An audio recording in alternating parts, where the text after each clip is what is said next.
وسلموا تسليما اللهم صل على سيدنا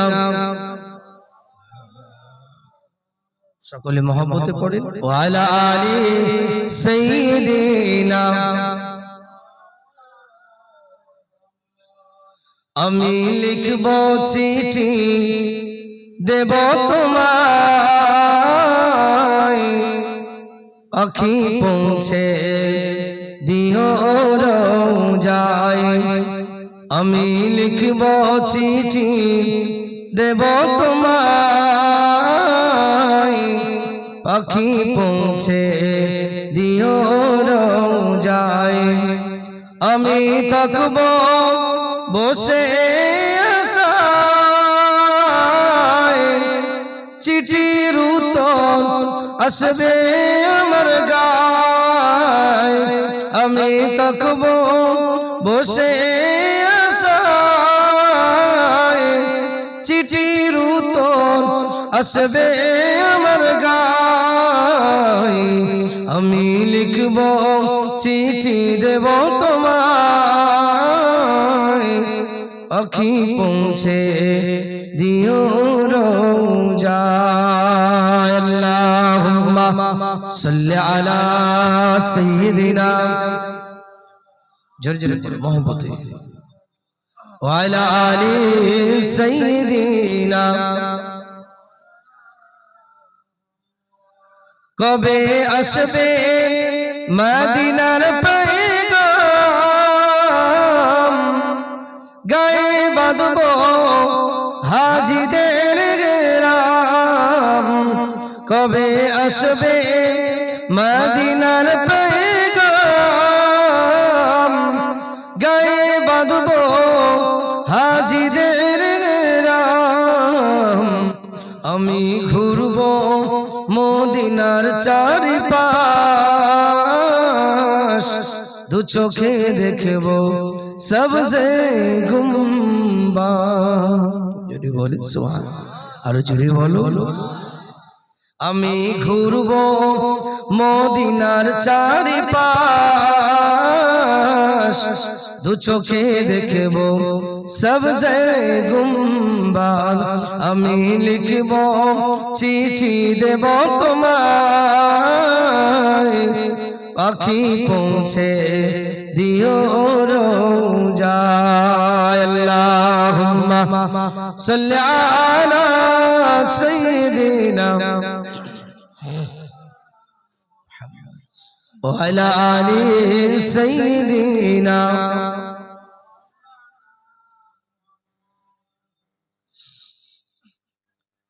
আমার প্রিয় ভাইরা, বন্ধুরা, আমার বাবাজিরা, আল্লাহ পাকের দরবারে লাখো কোটি শুকরিয়া আদায় করি যে রব্বুল আলামিন আমাদেরকে আজকে এক মহতি মহান ইসালে সওয়াব আমাদের এত দামাঞ্চলের ভিতরে মাধবপুর এক শ্রেষ্ঠতম বাজার, যা বহু দূর দূরান্ত সুখ্যাতি লাভ করেছে, সেই মাধবপুর বাজার কমিটি বাৎসরিক ইসলামী জলসার জান্নাতের হাট বসিয়েছে।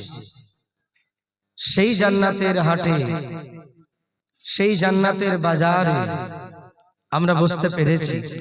আমরা সবাই খুশি তো নাকি? বলেন আলহামদুলিল্লাহ। একটু আওয়াজ দিয়ে সবাই মিলে বলো আলহামদুলিল্লাহ। সংখ্যায় তো কম নেই, সংখ্যা দেখে লাভ নেই। ইমানে মজবুতি যদি না হয়, সংখ্যায় লাভ হবে না। অল্প মানুষ, কিন্তু তাদের ইমানি জজবা যদি থাকে, জয়ী তারা হবে। বলেন না সুবহানাল্লাহ। অনেক অধিক হয়েছে, কিন্তু ইমানি জজবা নেই, এই আধিক্যের কোনো মূল্য। যেমন আপনার গিয়াসউদ্দিন বলবান মোহাম্মদ ঘুরি যখন রাজস্থানের জমিনে এসে রাজা পৃথ্বীরাজ চৌহানের সঙ্গে যুদ্ধ করে পরাজিত হয়ে ফিরে যাচ্ছে, আর ওদিকে সৌদি আরব থেকে যিনি খোরাসানের মানুষ আজমিরি সিঞ্জিরি খাজা মাইনুদ্দিন চিশতি রহমাতুল্লাহ আলাইহি নবী পাকের কাছ থেকে হুকুম পেয়ে ভারতের জমিনে আসছে ইসলামের প্রচারে। মোহাম্মদ ঘুরি সেদিন বলেছিলেন, খাজা মাইনুদ্দিন চিশতি, আমরা ওখান থেকে পরাজিত হয়ে পলায়ন করছি, আপনি ওখানে যাবেন। হুজুর সেদিন বলেছিলেন, তোমরা গিয়েছিলে দুনিয়ার জন্য আর আমি যাচ্ছি আল্লাহর জন্য। জোরে হবে না? আরো জোরে হবে না? আমাদের শ্রোতাদের চাঙ্গা হতে হবে। ওয়াজ আমরা অনেক শুনি, সুরের পাগল হলে হবে না। আমার ভাইরা তো প্রায় ফোন করে, হুজুর একটু নাত দিতে হবে, একটু গজল বলতে হবে। जी नात सुनाना है लेकिन नात सुनने में इश्क रसूल का होना चाहिए। जोरी बोलो ना सुभान। नात तो শুনবো তাদের দুনিয়ার সুর শোনার জন্য নয়, নাত তো শোনাবো তাদের যারা রাসূলের প্রেমে নাত শুনতে চাইছে। শুধু নাতে পাগল হলে হবে না, ওয়াজ শুনতে হবে। মাশাআল্লাহ, আমার বাজার কমিটির মানুষ তারা ওয়াজ শোনার জন্য মানসিকতা রেখেছেন। খাজা হুজুর বলেছিলেন, মোহাম্মদ ঘুরি, গিয়াসউদ্দিন মোহাম্মদ ঘুরি, তুমি গিয়েছিলে দুনিয়ার জন্য আর আমি যাব আল্লাহর জন্য।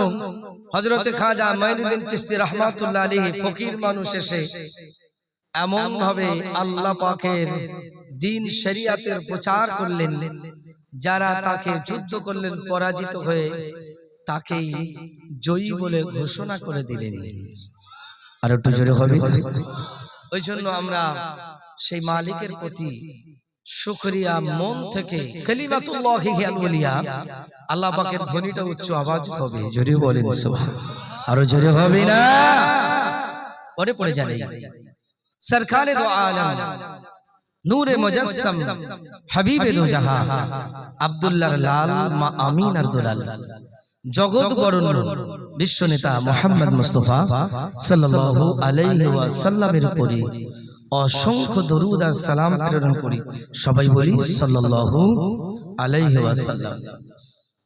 আমার ভাইয়েরা, আমার বন্ধুরা, আমার বাপেরা, নওজোয়ান যুবকেরা, পর্দানশীল মা বোনেরা, দূর দূরান্ত থেকে মাইকের আওয়াজ যারা শুনছেন, সকল শ্রেণীর শ্রোতা বন্ধুদেরকে আবার আন্তরিক মোবারকবাদ জানাই। আজকের বড় আনন্দ লাগে যে আমাদের মাধবপুর বাজার কমিটি তাদের ব্যবসা করে উদ্বৃত্ত পয়সা দিয়ে আল্লাহ পাকের রাস্তায় খরচা করার জন্য এই মাহফিলকে কায়েম করেছেন। আল্লাহ পাক বলছেন, মাসালুল লাযীনা ইউনফিকুনা আমওয়ালাহুম ফি সাবিলিল্লাহ, যারা আল্লাহর রাস্তায় খরচা করে তাদের দৃষ্টান্ত উদাহরণ হলো এমন, কামাসালি হাব্বাতিন, যেমন একটা শস্য দানা মাটিতে মানুষ বপন করে, আমবাতাত সাবআ সানাবিল, এই একটা শস্য দানা থেকে একটা অঙ্কুর তৈরি হয়ে ওই দানা থেকে একটা গাছ তৈরি হয়ে সেই গাছে আল্লাহ পাক 7টা ডালপালা গজিয়ে দেয়। সুবহানাল্লাহ। বসিয়েছে কটা গাছ? কথা বলেন সব ছেলেরা, কথা বলেন। কটা গাছ বসিয়েছে? একটা গাছে 7টা ডাল দিয়েছে কে? আমার আল্লাহ। আল্লাহ বলছেন, ফি কুল্লি সুমবুলাতিন মিয়াতু হাব্বা, আর আমি আল্লাহ প্রত্যেকটা ডালে ডালে 100 করে দানা দিয়ে দিয়েছি। সুবহানাল্লাহ, সুবহানাল্লাহ। দানা বসিয়েছে কটা? একটা দানা। শস্য দিয়েছে কটা? একটা বসিয়েছে। তার থেকে গাছ তৈরি হয়ে আল্লাহ পাক 7টা ডাল দিয়েছে, আর 7টা ডালে আল্লাহ পাক 100 করে আবার দানা গজিয়ে দিয়েছে। তাহলে একটা দানায় কটা আমরা শস্য পেলাম? 700 পেয়ে গেলাম। আল্লাহ বললেন, আল্লাহু ইউদাইফু লিমান ইয়াশা, আল্লাহ চায় তো এর থেকে আরো দ্বিগুণ, শতগুণ, হাজার গুণ, লক্ষ গুণ নয়, কোটি গুণ বাড়িয়ে দিতে পারে। ও আমার ভাইরা, ও আমার বাপেরা, আমার বন্ধুরা, নওজোয়ান যুবকেরা, মুরব্বীরা, আল্লাহ পাক রব্বুল আলামিন আমাদেরকে তিনি রিজিক দিয়েছেন, রুজি দিয়েছেন। ও মিম্মা রাযাকনাহুম ইউনফিকুন, ঈমানদার মুত্তাকিনদের একটা পরিচয় হলো তারা নামাজি হবে। যেমন আল্লাযীনা ইউমিনুনা বিল গায়বি ওয়া ইউকিমুনাস সালাতা ওয়া মিম্মা রাযাকনাহুম ইউনফিকুন। মুমিন মুসলমান মুত্তাকিনদের পরিচয় আল্লাহ পাক কোরআনে প্রথম দিয়ে দিয়েছে। যারা কিনা মুমিন হবে, যারা মুত্তাকিন হবে, না দেখে আল্লাহকে বিশ্বাস করে নেবে, নামাজকে কায়েম করবে, ওয়া মিম্মা রাযাকনাহুম ইউনফিকুন, আমি আল্লাহ তাদের যে রুজি দিয়েছি, কেউ বা ব্যবসা করে, কেউ বা চাষাবাদ করে, কেউ বা চাকরি করে, কেউ বা শ্রমিকের কাজ করে, আল্লাহ পাক দুনিয়ার জমিনে মুখতালিফ বিভিন্ন প্রকার রুজির উপকরণ দিয়েছে। এই রুজি থেকে আমি আল্লাহ পাক আমার রাস্তায় যারা খরচা করে, আমি আল্লাহ পাক 1 টাকা বিনিময় 700 টাকা আমি আল্লাহ তার থেকেও অধিক গুণ বাড়িয়ে দিয়ে থাকি। আল্লাহর ভান্ডার কম নয়, আল্লাহর ভান্ডার কমতি নয়। আল্লাহ দিতেই থাকবেন, আমরা নিতেই থাকবো। এমনকি জান্নাতে এমন একটা দিন আসবে, বান্দারা না চাইলে আল্লাহ বারবার বলবে তোমরা চাইতে থাকো। তখন মানুষটা আল্লাহ পাক বারবার বলবেন চাই চাই, বান্দা বলবেন আল্লাহ আপনি এত দিয়েছেন, এত দিয়েছেন, এরপরে চাওয়ার আমাদের জায়গা নেই। তারপরেও আল্লাহ বলবেন তোমরা চাও, আমি আল্লাহ দিতে থাকি। দুনিয়ার মানুষের কাছে গেলে হাত পাতলে একবার ছাড়া, দুবার ছাড়া, 3 বার হলে সে হয়তো তার কাছে খারাপ মনে করে, আপনার আমার সম্বন্ধে ধারণা খারাপ করতে পারে, মনের কাছে রাগ হতে পারে। কিন্তু মাওলা গনি, সেই গনির কাছে আমরা ফকির যখন চাইব, আল্লাহ পাক বললেন আমার ভান্ডার থেকে কমতি নাই, আমি দিতেই থাকবো। আচ্ছা মাশাআল্লাহ, একটা মানে মুবারক সম্মান।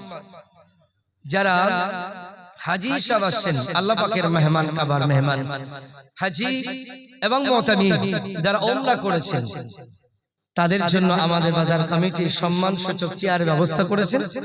আপনারা চেয়ারে বসবেন, যখন চেয়ার থাকবে না তখন আলাদা আপনারা একটু সম্মানের সঙ্গে চেয়ারে বসবেন। আরো আছে মাশাআল্লাহ, একটু তাকবীর দেন না, নারে তাকবীর, আরো জোরে সোরে নারে তাকবীর, আরো হবে না নারে তাকবীর। প্রিয় ভাইরা, আপনাদের অসুবিধা লাগছে? জি, আজকে বাজার কমিটি তারা আল্লাহ পাক ব্যবসায় তো বরকত রেখেছেন। আল্লাহ পাক নিজেই বলেছেন আহাল্লাল্লাহুল বাই'a ওয়া হাররামার রিবা। আল্লাহ পাক রব্বুল আলামিন নিজেই বললেন আমি আল্লাহ ব্যবসাকে হালাল করেছি আর সুদকে হারাম করেছি। মানুষ সুদের সাথে সম্পর্ক রেখে দিলে সে দুনিয়াতে বরকত পাবে আর আখিরাতে তো পারবে। হালালে বরকত আর হারামে বরকত, হালালে বরকত আর হারামে বলেন বরকত, হারামে হরকত আর হালালে বরকত। মাশাআল্লাহ, আল্লাহ সেই তৌফিক দেন। রাসূলুল্লাহ হাদিস পাকে বলেছেন মান আনফাকা নাফকাতান ফি সাবিলিল্লাহ। ভাই ফটো তুলবে না, একটু আমাকে অ্যাভয়েড করবে। মান আনফাকা নাফকাতান ফি সাবিলিল্লাহ, যারা আল্লাহর রাস্তায় খরচা করে, যারা আল্লাহর রাস্তায় খরচা করে, নবীজি বলছেন ফালাহু মিয়াত মিয়াতি দিফিন, ওই ব্যক্তির জন্য আল্লাহ পাক 1 টাকার বিনিময়ে 700 গুণ বাড়িয়ে দেয়। সুবহানাল্লাহ। আল্লাহ কোরআনে বললেন, রাসূলুল্লাহ হাদিসে বললেন। জানবেন আমরা অনেকেই আমরা কার্পণ্যতা করি, আমরা অনেকেই আল্লাহর রাস্তায় খরচা করতে কৃপণতা বোধ করি। জানবেন যে মালটা আপনি কৃপণতা করে জমিয়ে রেখে দেবেন, এই মালটা কিন্তু আপনি আপনার বলে যে রেখে দিয়েছেন এটা আপনার নয়। আপনার বলে 3টে জিনিস আছে। হাদিস পাকে আবু হুরায়রা রাদিয়াল্লাহু তাআলা আনহু থেকে বর্ণিত হাদিস, বুখারী মুসলিমে আছে, যে ব্যক্তিটা মালি মালি মালি, আমার মাল বলে আমার বলে আমার বলে যারা পরিচয় দেয়, জানুন এটা আমার নয়। আপনার বলে 3টে জিনিস, একটা হলে যেটা আপনি খেয়ে ফেলেছেন ওটা আপনার,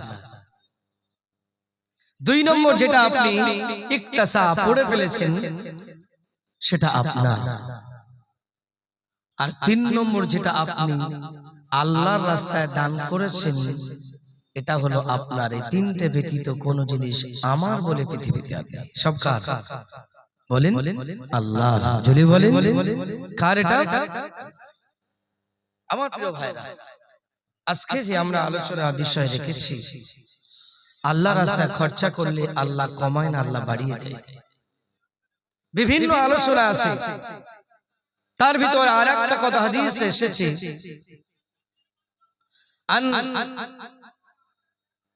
হুমায়র ইবনে হুমায়র আন খালিহি সুইলা আর রাসূলুল্লাহ সাল্লাল্লাহু আলাইহি ওয়াসাল্লাম আনিল আফদালিল কাসবি। আমার আপনার নবীকে প্রশ্ন করা হয়েছিল, জিজ্ঞাসা করা হয়েছিল, ইয়া রাসূলুল্লাহ, সবথেকে উত্তম উপার্জন কোনটা? ভালো রুজি দুনিয়ার জমিনে সবথেকে উত্তম উপার্জন কোনটা? নবীজি বললেন, আল বাইউল মাবরুর ওয়া আমালুর রাজুলি বিয়াদিহি। সবথেকে উত্তম উপার্জন হলো হালাল পন্থায় অবলম্বন করে ব্যবসা করা। বাইউল মাবরুর, আল্লাহর খুশির তথা নেক সৎ ব্যবসা করা এবং নিজ হাতে পরিশ্রম করে উপার্জন করা। সুবহানাল্লাহ, আরো জোরে বলি, আরো জোরে হবে না? তাহলে আজকে বাজার কমিটি ব্যবসায়িকরা তারা যে জলসা কমিটি মিলাদ দিয়েছে, জলসা দিয়েছে, হালাল ব্যবসা যদি তারা করে, রাসূল বলছেন সবথেকে উত্তম ব্যবসা, উত্তম পন্থা হলো হালাল পন্থায় ব্যবসা করবে।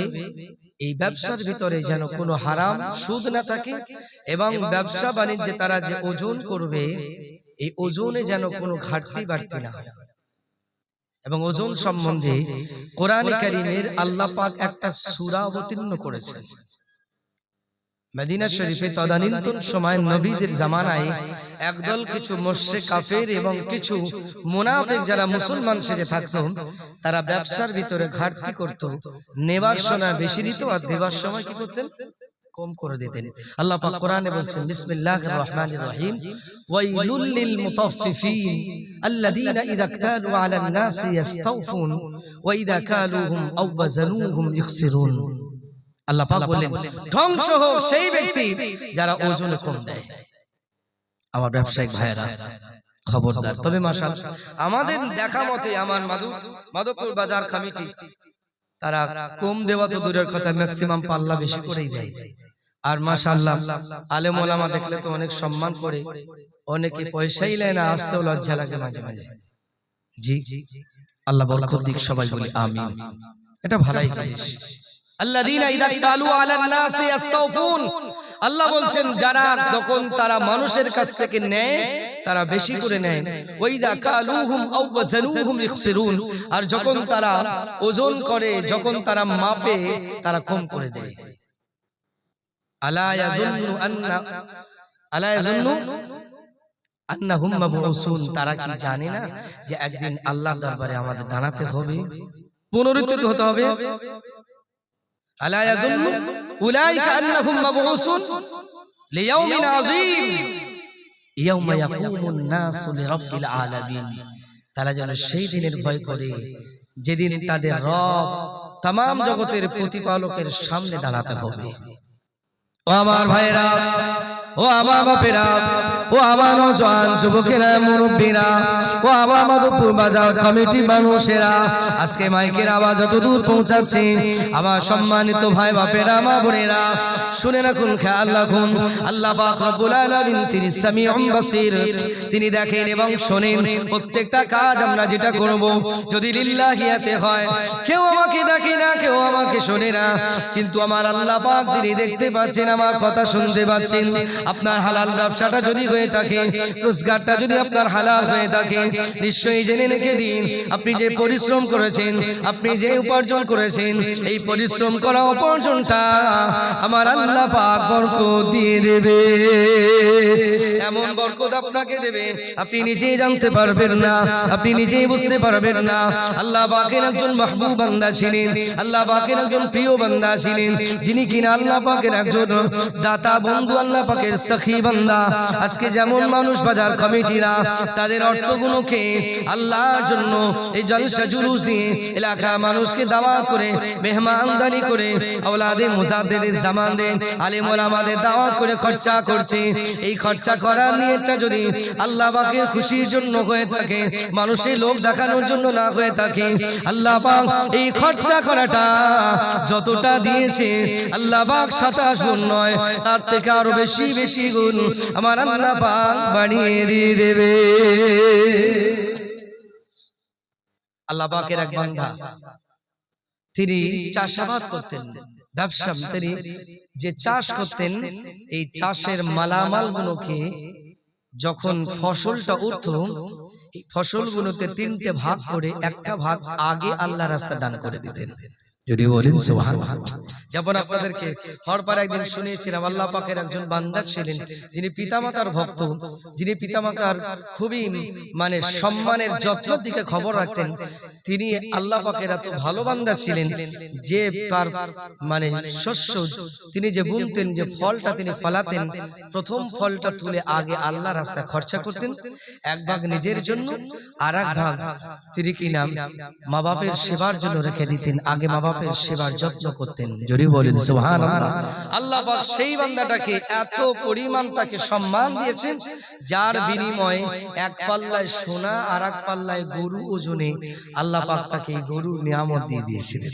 সুবহানাল্লাহ। আর যদি বলেন এই বান্দা আল্লাহ পাকের এত নিষ্ঠাবান ছিলেন, তিনি যে উপার্জন করার প্রথম অংশটা এক ভাগ আগে আল্লাহ রাস্তায় খরচা করতেন।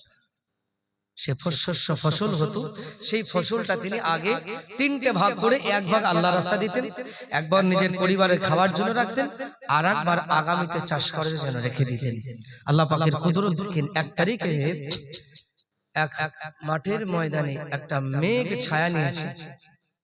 যে সময় মানুষ পানির জন্য হাহাকার, চারিদিকে মাঠে পানি নেই, এক ব্যক্তি মেঘের ভিতর থেকে আওয়াজ শুনতে পারছে যে মেঘে থেকে বলছে অমুক ব্যক্তির বাগানে গিয়ে পানি দাও। জোরে হবে না? আরো জোরে হবে না? মাধবপুর মাঠ পিছনে সারা মাঠ পানি, খরা পানি নেই। একটা মেঘ খন্ড এসে আর বলছে যে অমুক ব্যক্তির বাগানে পানি দাও। যে মানুষটা মাঠে কাজ করছিল সে এই আওয়াজটা শুনে মেঘটার পিছন নিল, দেখি মেঘটা কোন দিকে যায়।